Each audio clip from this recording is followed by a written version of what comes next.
कसे आहेत?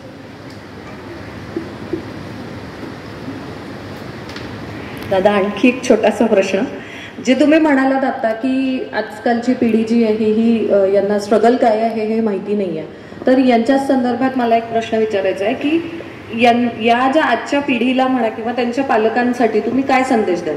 कारण आजच्या तारखेत आपण बघितलं तर फिल्म इंडस्ट्री म्हणा, वेदर ते हिंदी चित्रपटसृष्टीमुळे असो का कुठल्याही कारणाने, पालक लोकांच्या डोक्यामध्ये हे आहे की नको तू तिथे जाशील मग कसं करशील, मग तुला मिळणार आहे का सहजासहजी, असं म्हणून पालक बरेचदा त्याला एक बंधन घालतात की नको त्या क्षेत्राला नको जाऊ. आपण बरंच काही काही ऐकतो तर ते नको जाऊ. पण तरी जर एखादा व्यक्ती असेल ज्याच्याकडे ती कला आहे पण त्याला तो प्लॅटफॉर्म मिळत नाही किंवा घरच्यांचा सपोर्ट मिळत नाही, तर त्यासाठी तुम्ही आजचे जे नवशिखे आहेत त्यांच्यासाठी काय संदेश द्याल किंवा त्यांच्या पालकांसाठी काय सांगाल की त्यांना जाऊ द्यायला पाहिजे की नाही जाऊ द्यायला पाहिजे? इतका मोठा नाही आम्ही त्याबद्दल बोलणार आहे, पण मला जे मी माझ्या अनुभवातून जे शिकलो त्याचं मला असं वाटतं, विश्वास हा एक असा शब्द आहे तो आई वडिलांनी मुलावर ठेवला पाहिजे आणि त्याच विश्वासला मुलाने तडा नाही देऊ दिला. जर जर तुमच्या मुलीला किंवा एखाद्या मुलीला जर हिरोईन बनवण्यासाठी जर मुंबईत जर ती गेली असेल तर तिनेही त्या विश्वासाला तडा जाऊ देता कामा नये. आणि आई वडिलांनी पण तेवढाच विश्वास ठेवला पाहिजे. आमच्या काळात तर नव्हताच, म्हणजे आमच्या आई वडिलांचं तर नव्हतंच. म्हणजे मिलिटरीत जाणे आणि कलावंत होणे हे म्हणजे हे काही चांगलं लक्षण नाही असंच म्हटलं जातं. म्हणजे माझे आई वडील माझा प्रयोग बघायला लपून यायचे आणि मागे बसून पाहायचे खरंच करतो की नाही, आणि दुसऱ्या दिवशी सांगायचे की अरे आम्ही आलो तो छान केलं तू काम. वडील यायचे कधीतरी छान पाठीवर हात द्यायचे माझे, वा वा छान काम केलं, उद्या इंग्रजीचा पेपर आहे पण बा, असं व्हायचं. पण स्ट्रगल करणाऱ्यांनाही सांगतो मी, आता मला जेव्हा मी यात येतात तेव्हा मलाही माहिती नव्हतं.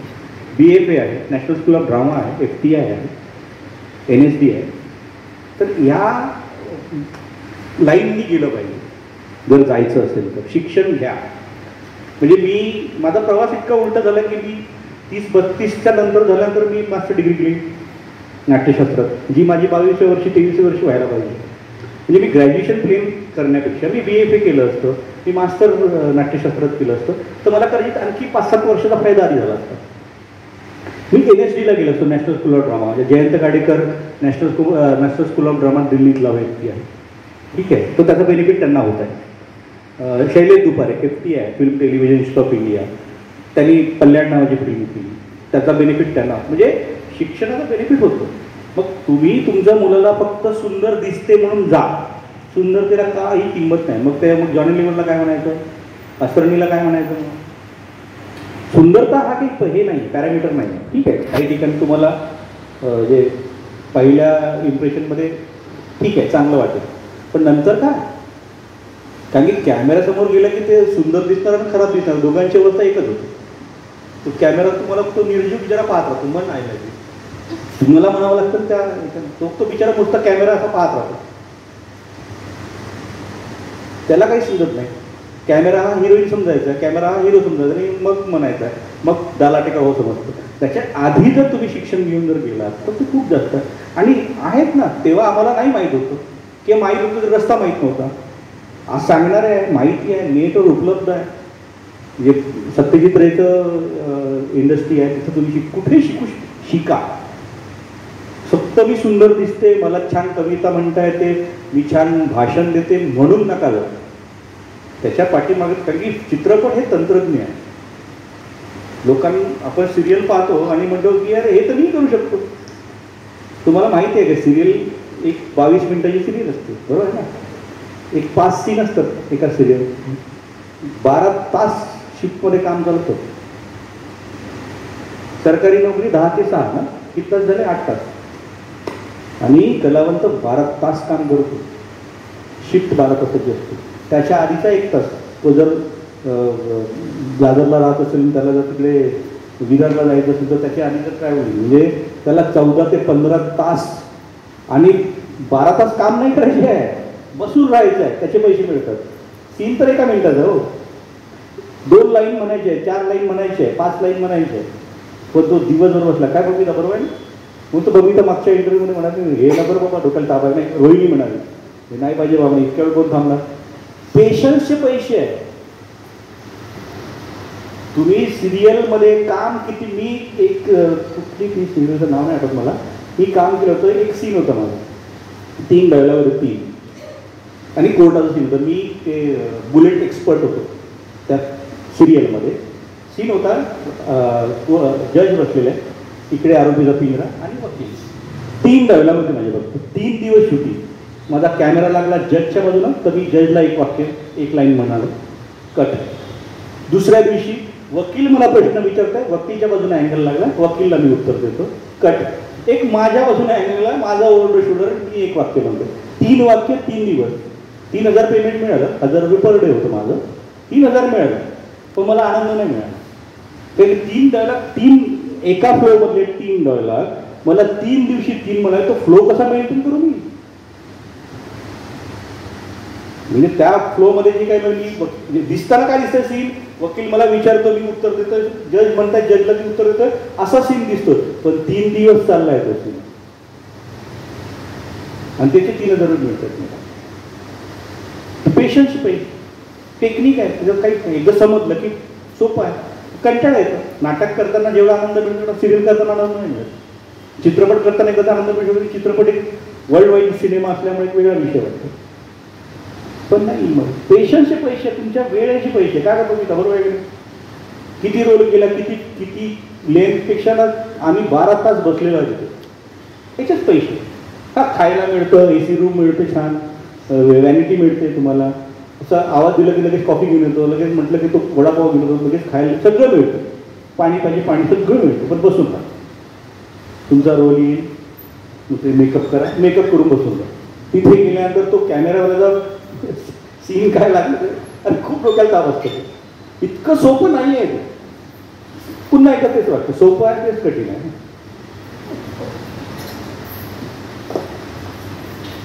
नमस्कार दादा. शेवटचा प्रश्न मी विचारते. तुम्ही इतक्या सेलिब्रिटींच्या सहवासात आलेले होते, तर तुम्हाला असं कधी फील झालं का की मी पण एक सेलिब्रिटी आहे, आणि तुम्हाला कधी असं ऑटोग्राफ द्यायची संधी मिळाली का? खूपदा म्हणजे खूप लोकांनी घेतलं, काही विषय नाही. कारण की जेव्हा मी सिरियलमध्ये आलो, पहिल्यांदा नाटकात काम करायला लागलो, जेव्हा अवॉर्ड्स मिळायला लागले, आणि ते स्टारडम भले मी अमिताभ बच्चन म्हणून नाही अनुभवलं असेल, पण चंद्रपूरला कलावंत म्हणून मी ते स्टारडमचं अनुभवलेलं आहे. कॉलेजमध्ये फॅन वर्ग बहुत सॉलिड असायचा. 11वी-12वीला असताना नुसतं मी एक पत्रिक जर केलं की लोकांची वाहवा असायची, लोक ऑटोग्राफ घ्यायचे. आमचं एक आहे तेजरा चिकटवार नावाचा आता मोठा नेपथ्यकार आहे, तो शिबिरात जेव्हा आला तरी तेव्हा माझा पहिला ऑटोग्राफ घेतला होता. आणि नंतर मला जेव्हा तो माझ्याकडे नाटकाचं नेपथ्य करायला लागला, तेव्हा तो म्हणाला की सर तुम्ही मला ओळखलं का? म्हटलं नाही. कारण की सर मी तुमच्या शिबिरात होतो आणि मग मी तुमचा ऑटोग्राफ, हा ऑटोग्राफ. म्हटलं रे ही सही पण बदलली आता माझी. तो होत राहतो. तो एन्जॉय केला आहे. फक्त मी अमिताभ बच्चन म्हणून सेलिब्रिटी नाही होऊ शकलो, अजय देवगण म्हणून तो सेलिब्रिटी नाही होऊ शकलो, अशोक सराफ म्हणून पण सुशील सहारे म्हणून मी तेवढं जे काही अनुभवायचं आनंद, आमचे सगळे पोरं तो आनंद अनुभवतात. धन्यवाद. धन्यवाद.